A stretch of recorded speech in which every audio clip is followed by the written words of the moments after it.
You always say it's not our fault. They're the aggressor. They're the other side. They're Hitler. That comes up every 2 or 3 years. Whether it's Saddam Hussein, whether it's Assad, whether it's Putin, that's very convenient. That's the only foreign policy explanation the American people are ever given anywhere. Well, we're facing Munich 1938. Well, we're facing Munich 1938. Can't talk to the other side. They're evil, implacable foes. That's the only model of foreign policy we ever hear from our mass media.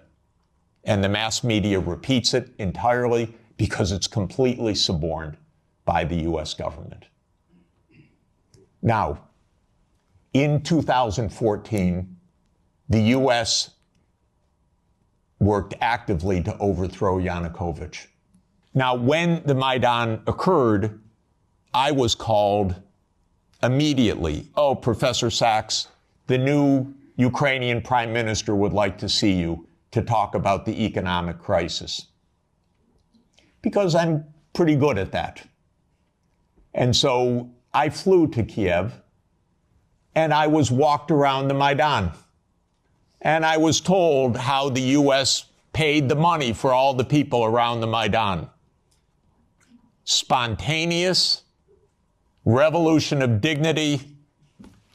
Ladies and gentlemen, please, where do all these media outlets come from? Where does all this organization come from? Where do all these buses come from? Where do all these people called in come from? Are you kidding? This is organized effort.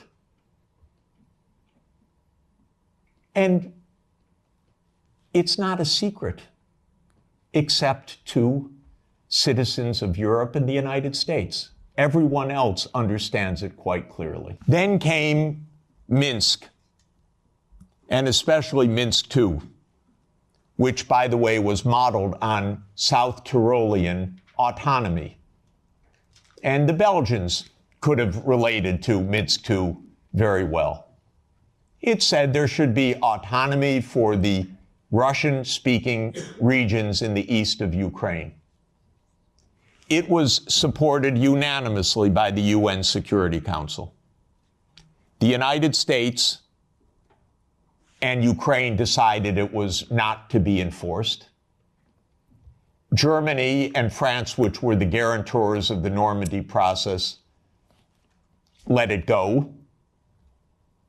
And it was absolutely another direct American unipolar action with Europe, as usual, playing completely useless subsidiary role, even though it was a guarantor of the agreement. Trump won, raised the armaments. There were many thousands of deaths in the shelling by Ukraine in the Donbass. There was no Minsk II agreement. And then Biden came into office. And again, I know all these people. I used to be a member of the Democratic Party. I now am strictly sworn to be a member of no party, because both are the same anyway, and because this is, the Democrats became complete warmongers over time, and there was not one voice about peace, just like most of your parliamentarians, the same way. So at the end of 1991, Putin put on the table a last effort in two security agreement drafts, one with Europe and one with the United States. The U.S. put on the table December 15th, 2021. I had an hour call with Jake Sullivan in the White House begging, Jake, avoid the war. You can avoid the war. All you have to do is say, NATO will not enlarge to Ukraine. And he said to me, oh, NATO's not going to enlarge to Ukraine. Don't worry about it. I said, Jake, say it publicly. No, we can't say it publicly. say, Jake, you're going to have a war over something that isn't even going to happen?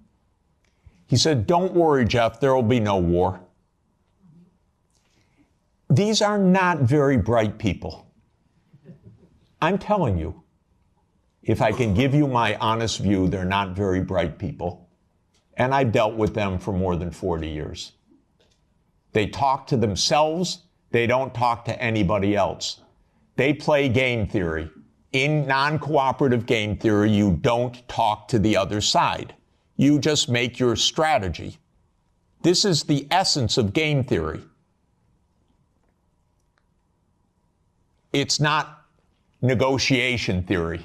It's not peacemaking theory. It is unilateral, non-cooperative theory, if you know formal game theory. That's what they play. It started at the Rand Corporation. That's what they still play. In 2019, there's a paper by Rand, How Do We Extend Russia? Do you know they wrote a paper, which Biden followed, How Do We Annoy Russia? That's literally the strategy. How do we annoy Russia?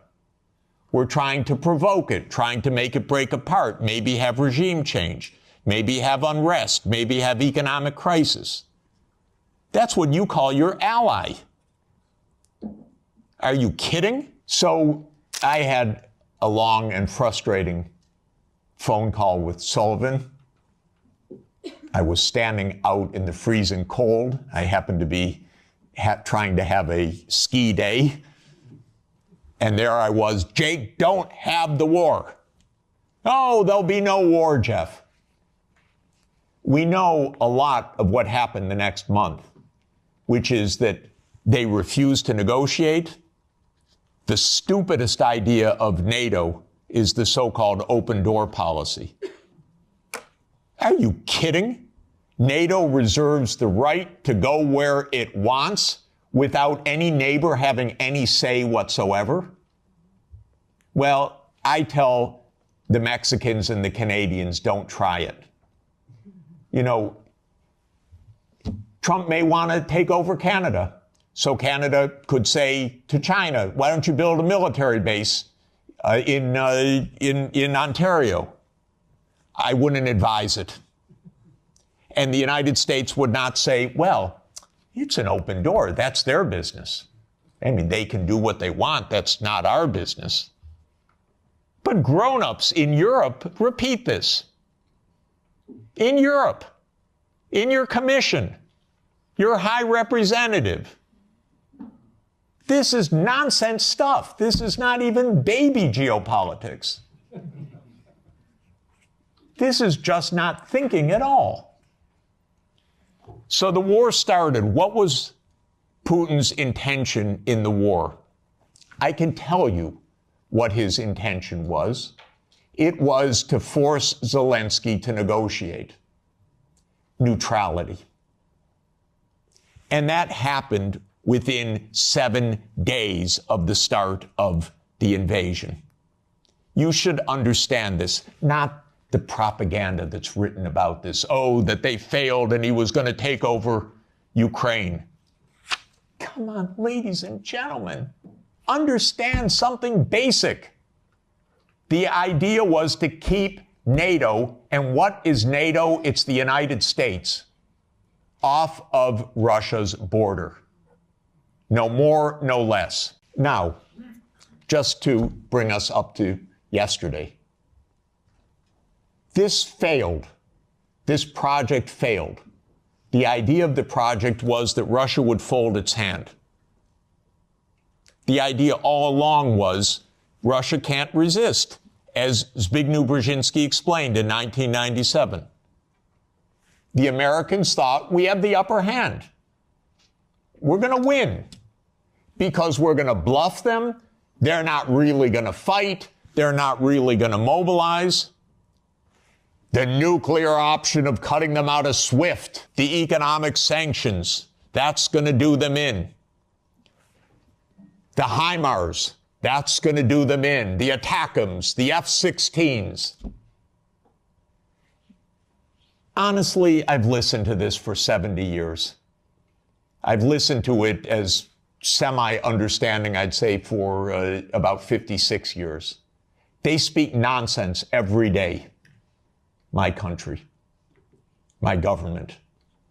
This is so familiar to me, completely familiar. I begged the Ukrainians, and I had a track record with the Ukrainians. I advised the Ukrainians. I'm not anti-Ukrainian, I'm pro-Ukrainian completely. I said, save your lives, save your sovereignty, save your territory, be neutral. Don't listen to the Americans. I repeated to them the famous adage of Henry Kissinger, that to be an enemy of the United States is dangerous, but to be a friend is fatal. Okay, so let me repeat that for Europe. To be an enemy of the United States is dangerous, but to be a friend is fatal. So let me now finalize a few words about Trump. Trump does not want the losing hand. This is why it is more likely than not this war will end, because Trump and President Putin will agree to end the war. If Europe does all its great warmongering, it doesn't matter. The war is ending. So get it out of your system. Please tell your colleagues. It's over. And it's over because Trump doesn't want to carry a loser. That's it. It's not some great morality. He doesn't want to carry a loser. This is a loser. The one that will be saved by the negotiations taking place right now is Ukraine. Second is Europe. Your stock market's rising in recent days by the horrible news of negotiations. I know this has been met with the sheer horror in these chambers, but this is the best news that you could get. Now, I encouraged, they don't listen to me, but I tried to reach out to some of the European leaders. Most don't want to hear anything from me at all. But I said, don't go to Kiev. Go to Moscow. Discuss with your counterparts. Are you kidding? You're Europe. You're 450 million people. You're $20 trillion economy. You should be the main economic trading partner of Russia. It's natural links.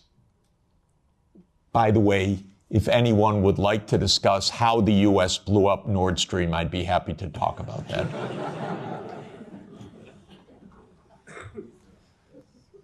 So the Trump administration is imperialist at heart. It is great powers dominate the world. It is we will do what we want when we can. We will be better than a senescent Biden, and we'll cut our losses where we have to.